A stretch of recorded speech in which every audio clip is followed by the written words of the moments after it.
Em nome do Pai, e do Filho, e do Espírito Santo. Amém. Evangelho de Jesus Cristo segundo São Marcos. Glória a vós, Senhor. Naqueles dias, havia de novo uma grande multidão, e não tinha o que comer.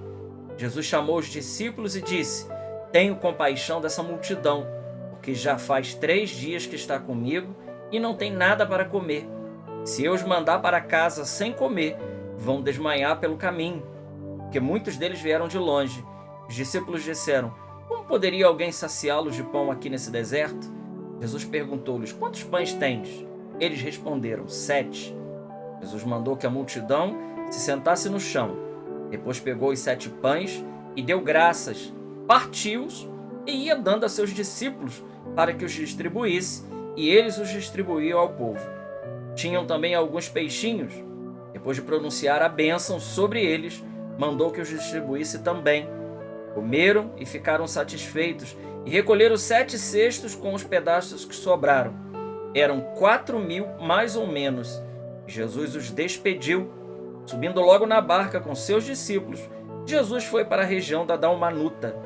Palavra da salvação. Glória a vós, Senhor. Irmãos, 15 de fevereiro, sábado, Evangelho de São Marcos, capítulo 8, versículos de 1 a 10. Nós temos aqui um relato da multiplicação dos pães. Não o primeiro relato de 5 pães e 2 peixinhos, mas agora uma nova multiplicação narrada aqui por São Marcos, com menos detalhes, mas com não menos informações, né? A escassez de detalhes aqui, para a nossa meditação hoje, ela é irrelevante. Por quê? Porque aqui, a mensagem que eu gostaria de tomar aqui é que Jesus, ele não quer nos despedir de barriga vazia, nós poderíamos dizer assim. Ou seja, Jesus não quer nos despedir desfalecidos de força para continuar o nosso caminho. O texto diz que aquele povo estava ali com o nosso Senhor 3 dias sem comer nada. Isso aqui também para nós é um sinal maravilhoso. Ou seja, depois de 3 dias de palavra, de jejum, de oração, de escuta do Mestre, é que eles aproveitam e é que eles vivenciam esse grande milagre. A pergunta que fica é: será que já no primeiro dia, aqueles que estiveram lá e foram embora, eles não experimentaram o milagre? Aqueles também que no segundo dia estiveram lá, ouviram da pregação de Jesus, ouviram de tudo e foram também embora, que o texto do Evangelho não diz, mas pode ser. Aqui é uma conjectura, uma especulação da minha parte, que pessoas tenham ido para lá e tenham ido embora. Se o Evangelho não narra isso, não é importante, mas nós aqui na nossa reflexão, nós podemos pensar nisso. Aqueles que ficaram no primeiro e no segundo dia não experimentaram o milagre do Senhor. Somente aqueles que 3 dias em jejum, oração e palavra puderam experimentar a multiplicação dos pães. Então isso aqui para nós já é um grande ensinamento. Primeiro, que nós precisamos perseverar com o Senhor. Mesmo quando a gente não vê o resultado, ou mesmo quando a gente tem necessidade de algo e esse algo não está na nossa mão ainda, é aí que nós precisamos perseverar.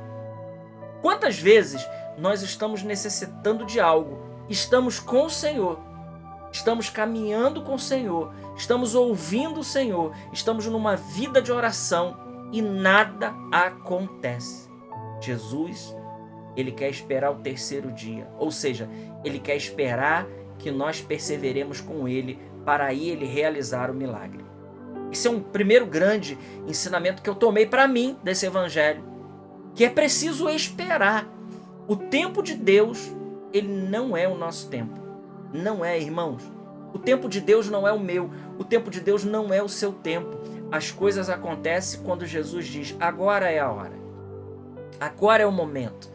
E ele, olhando para a multidão, e vendo que a multidão tinha vindo de longe, estava perseverando com ele, estava ali ouvindo os ensinamentos dele, Jesus então diz: eu tenho compaixão desse povo. porque eles estão com fome e eu não posso despedir eles para eles continuarem a caminhada da vida deles desse jeito. Eles precisam de alimento. Então, veja, o Senhor, Ele quer matar a nossa fome.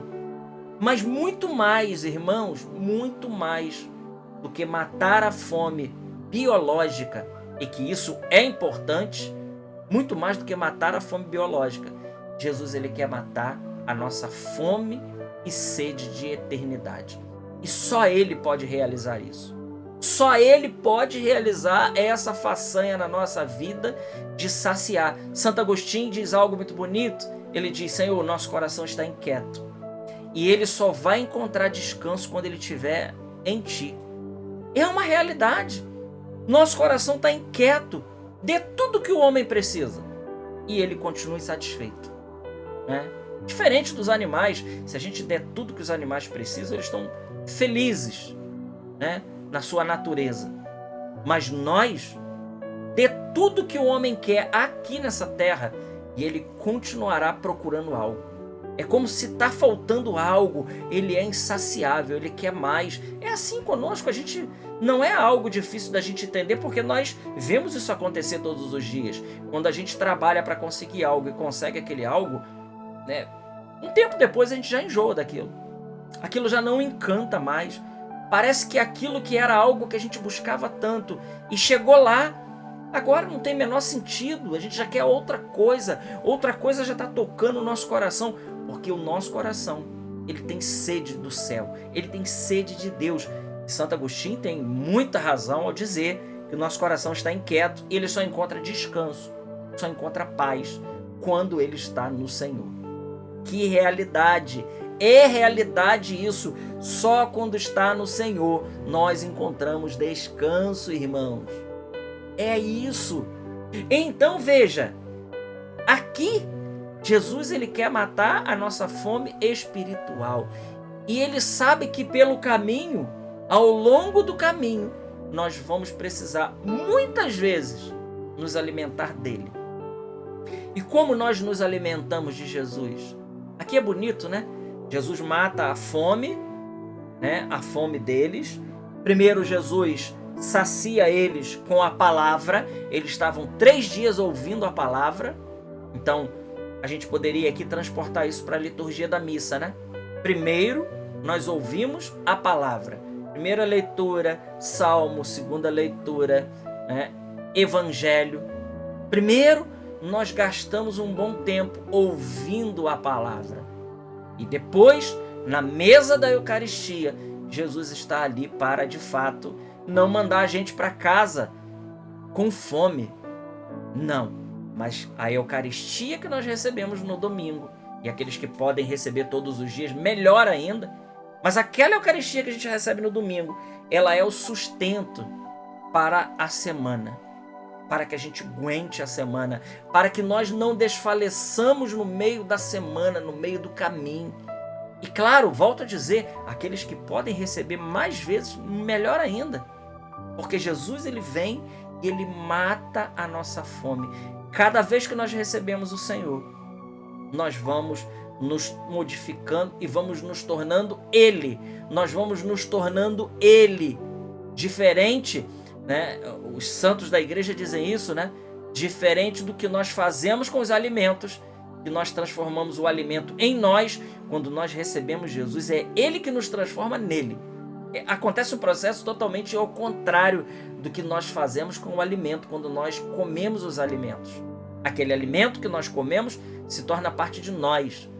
Mas quando nós recebemos Jesus na Eucaristia, somos nós que nos fazemos parte com Ele. Ele, Jesus, que nos transforma nele, vai nos divinizando, vai derramando sobre nós a graça do Espírito Santo. Então, meus irmãos, é isso que o Senhor quer fazer conosco. Ele quer nos alimentar, primeiro com a sua palavra, a poder da sua palavra, e depois com seu corpo, sangue, alma e divindade. Glória ao Pai, ao Filho e ao Espírito Santo, como era no princípio, agora e sempre. Amém.